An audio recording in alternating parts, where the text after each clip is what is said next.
সবাই ভয় পেয়ে গেছিল।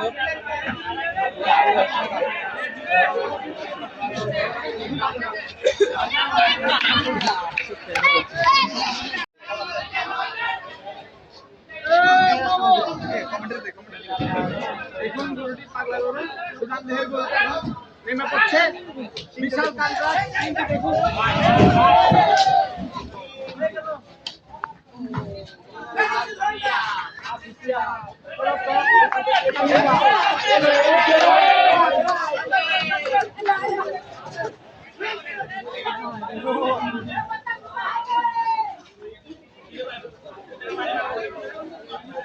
এটা বটে তো